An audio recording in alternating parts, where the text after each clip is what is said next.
How's everything? Wonderful. I just moved to Pittsburgh. Drove yeah? cross country in a 26-foot truck, towing my car. Chuck, if you're ready, yes. Yeah. I can't tell you how upset I am because I've spoken to you about this before. I mean, you're my hero, the first movie I ever saw, and I'm watching this movie. I'm like, but I can't give anything away either. You know what I mean? But I'm like, this is Kurt Russell. What's going on here? Yeah, well, that's the thing about these movies is what is fun. You never know what's going to happen next, really. You're not sure, and generally they just throw something at you where you just go, no, come on. That's the fun of them, and I thought it was a great opportunity to be involved with it and work with Quentin and just kind of revisit a time that I certainly was a part of. I used to interview for these kinds of movies. I used to go to them on weekends. It was a lot of fun, and I realized a lot of my sons and their friends have never seen a double feature, never heard of a double feature. So I thought that was a great. It must have been a great script. You're reading it, yeah, awesome, yeah, Yeah. and then like, whoa, what's going on? No. I was like, oh, yeah, come on, yeah. Now there's the stuff. Oh no! It's like, oh yeah, okay. Well, I don't know. It's like I didn't have to get to the end. It was like, okay.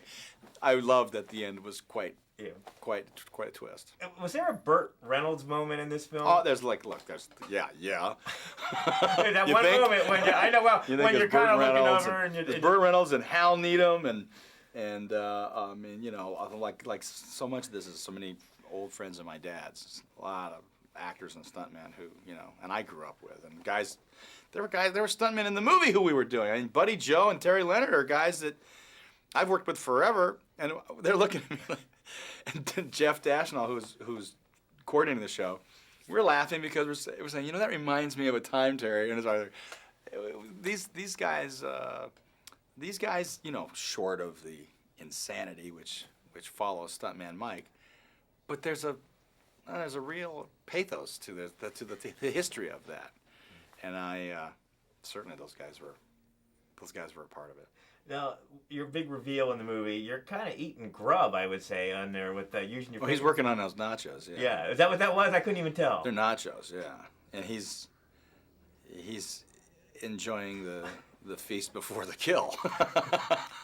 Yeah, but I mean, were you getting sick of that stuff? Because you seem to be putting. I ate it for 3 days, so yeah, it was a little rough. But a week later, we actually had a night off, and Goldie came into town. We went to the Texas Chili Parlor, and I said, I gotta have the nachos. I got used to it. Now you got to do some driving in here, so I mean, yeah. Was that a little bit had to be a little bit of fun. In that kind of. Yeah, that's the whole. I mean, come on. That's then when you read these things, you say, "Oh, good." The surprise for them was, I said, "Hey, you got a guy here who knows what he's doing behind a car wheel, and you're in good shape."